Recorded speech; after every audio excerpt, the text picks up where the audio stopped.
જેતપુર નગરપાલિકાની ચૂંટણીમાં ભાજપમાં ખેંચતાણ।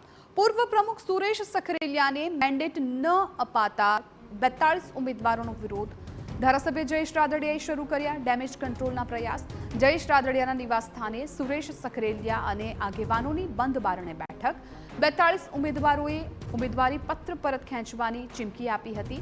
સુરેશ સખરેલિયાને રીઝવવા જયેશ રાદડિયા દ્વારા તમામ પ્રયાસો શરૂ કરાયા છે। ધારાસભ્ય જયેશ રાદડિયા અને સુરેશ સખરેલિયા નજીકના મિત્રો છે। બેઠક બાદ ઘીના ઠામમાં ઘી પડે તેવી ચર્ચા છે।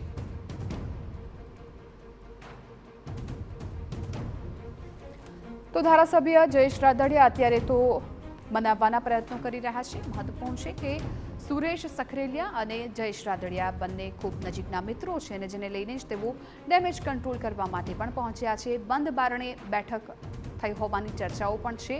મહત્વપૂર્ણ છે કે પૂર્વ પ્રમુખ સુરેશ સખરેલિયાને મેન્ડેટ ન આપતા 42 ઉમેદવારોએ વિરોધ કર્યો છે। ધારાસભ્ય જયેશ રાદડિયા તાત્કાલિક જ આ જાણ થતાં જ તેઓ પહોંચી ગયા હતા।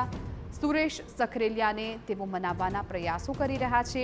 ટિકિટ ન મળતા તેઓ નારાજ છે। હવે જોવાનું એ રહ્યું કે શું આ બંધ બારણે જે બેઠક યોજાય છે બેઠકમાંથી કોઈ પરિણામ સામે આવે છે કે કેમ। બંધ બારણે જે બેઠક યોજાય છે જે મનાવવાના પ્રયાસો થઈ રહ્યા છે શું એ પ્રયાસો સફળ જશે, શું ઘીના ઠામમાં ઘી પડી જશે તેવી પણ અત્યારે ચર્ચાઓ થઈ રહી છે। મહત્વપૂર્ણ છે કે જયેશ રાદડિયા અને સુરેશ સખપરિયા બંને ખૂબ નજીકના મિત્રો છે અને તેમને સુરેશ સખપરિયાને મેન્ડેટ ન મળતા નારાજગી છે અને જે ઉમેદવારો છે તેઓ પણ નારાજ છે। ત્યારે બંધ બારણે અત્યારે બેઠકોનો દોર શરૂ થઈ ગયો છે। જયેશ રાદડિયા ખુદ આ બેઠકમાં પહોંચ્યા અને સમજાવવાના પ્રયત્ન કરવામાં આવી રહ્યા છે। ડેમેજ કંટ્રોલના પ્રયાસો છે એ હાથ ધરવામાં આવ્યા છે।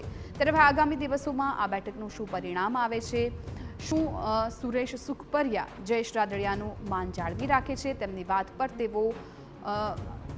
તેઓ પણ હામી ભરે છે કે કેમ તે પણ જોવાનું રહેશે। હાલ તો જે પ્રકારે જેતપુરથી આ સમાચાર મળી રહ્યા છે કે બંધ બારણે બેઠક ચાલી રહી છે અને ડેમેજ કંટ્રોલ કરવા માટે ખુદ જયેશ રાદડિયા પહોંચ્યા છે। સંવાદદાતા મોહિત ભટ્ટ આ મામલે જાણકારી આપી રહ્યા છે।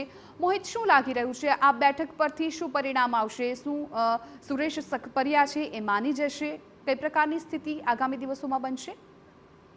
ગઈકાલે નગરપાલિકાની જેતપુર નગરપાલિકા અને ચૂંટણીના જે ભાજપના ઉમેદવારો છે તેમના મેન્ડેટ છે તે આવ્યા હતા, પરંતુ તેમાં એક અપસેટ છે તે સર્જાયો હતો। જે નગરપાલિકાના પૂર્વ પ્રમુખ સુરેશ સખરેલિયા છે તેમનું મેન્ડેટ ન આવવાને કારણે ભાજપના જે અન્ય ઉમેદવારો છે તેમાં ક્યાંક રોષની લાગણી છે તે જોવા મળી હતી। એક તબક્કે એવું પણ સામે આવ્યું હતું કે જે 42 જેટલા તમામ ઉમેદવારો છે તે પોતાના ફોર્મ પરત ખેંચશે। જોકે આ સમગ્ર મામલે હવે જે જેતપુર જામકંડોરણાના ધારાસભ્ય જયેશ રાદડિયા છે તેમના દ્વારા હાલમાં જે ઉમેદવારો છે તેમની સાથે બંધ બારણે બેઠક છે તે કરવામાં આવી રહી છે। એક પ્રકારે જે સુરેશ સખરેલિયાનું મેન્ડેટ ન હોવાના કારણે જે રોષ છે તેને લઈને એક ડેમેજ કંટ્રોલ કરવાનો એક પ્રયાસ છે તે કરવામાં આવી રહ્યો છે અને સાંજ સુધીમાં જે કાર્યકર્તાઓ ને ખાસ કરીને જે સુરેશ સખરેલિયાના જે ટેકેદારો છે તેમાં જે નારાજગી છે જે નારાજગી દૂર કરવાનો એક પ્રયાસ થતો હોય તેવું અત્યારે લાગી રહ્યું છે।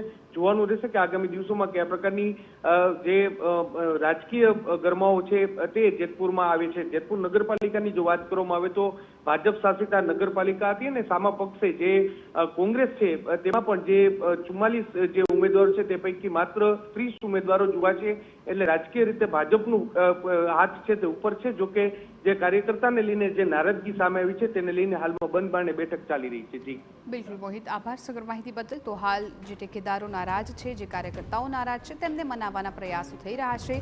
બંધ બારણે બેઠક ચાલી રહી છે।